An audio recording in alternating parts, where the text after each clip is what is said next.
Justement, nos managers, qu'est-ce qu'on en attend? Alors, Jean-Bernard a montré les 5 grandes soft skills attendues des managers, mais dans ce dispositif de montée en compétences, on va en attendre beaucoup, puisqu'en fait, si on se dit, si on essaye de définir, voilà, c'est quoi un manager coach, le fameux mot qu'on entend beaucoup dans les entreprises, d'ailleurs qui fait réagir certains managers qui nous regardent en disant « moi je ne suis pas coach, je suis manager » et déjà c'est assez suffisant.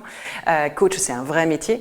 Et du coup en fait on a écrit les différentes compétences, sous-compétences qui sont liées à ce manager coach. Pourquoi? Parce que en fait c'est ça qui va permettre derrière de mettre en place un dispositif qui permet la montée en compétences de nos managers sur le sujet. Le premier point c'est qu'ils soient en capacité d'analyser, et c'est ce que vous décriviez à l'instant, d'analyser une situation, de comprendre le contexte de mise en œuvre d'une compétence pour pouvoir derrière finalement définir des axes d'amélioration qui soient opérationnels et qui permettent aux collaborateurs de progresser. Donc ça c'est tout ce qui est feedback, la pratique du feedback qui pour le coup est aujourd'hui unanimement reconnue comme utile pour développer les soft skills mais qui s'apprend. Le deuxième sujet, c'est d'encadrer les démarches de montée en compétences. Alors, les entreprises qu'on a pu rencontrer utilisent différents outils. Là, on a mis la grille qui est utilisée notamment dans les démarches de coaching. Mais globalement, ce qu'on voit, c'est que les entreprises aujourd'hui forment leurs managers pour qu'ils soient en capacité, effectivement, de mettre en place des pratiques de coaching à leur niveau pour accompagner leurs équipes. L'autre point qui est important, c'est bien sûr de fixer des objectifs de montée en compétences et d'organiser l'accompagnement dans le temps. Et ça, c'est un point important. Les soft skills, on ne les développe pas en 2 minutes.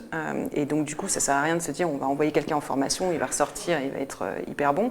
Là, pour le coup, on a une question de rythme. La stratégie des petits pas dont parlait Laurence, de rythmer tout ça.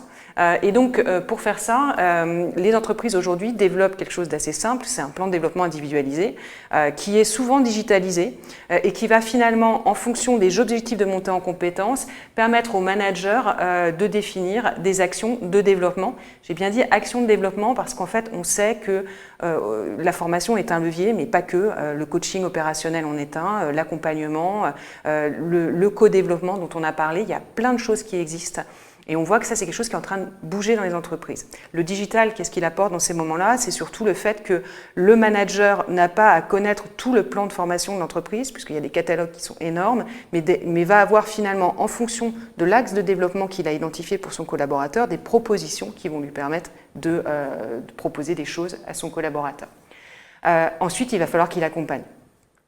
Donc là, en fait, il y a quelque chose qui a beaucoup été utilisé, enfin beaucoup été déployé dans les entreprises à l'occasion du Covid. C'est des techniques d'écoute active. C'est quelque chose qui s'apprend. Il y a des techniques à mettre en œuvre. Après, il faut bien sûr le mettre en œuvre. Mais pour le coup, il y a eu beaucoup de formations là, pendant cette période de Covid sur l'écoute active, tout simplement parce qu'on a aussi demandé à nos managers de détecter des risques psychosociaux et que c'est une technique qui est importante à développer. Écoute active, reformulation. Et donc là, il y a beaucoup de dispositifs de formation qui ont été mis en place et qui continuent d'être déployés là-dessus.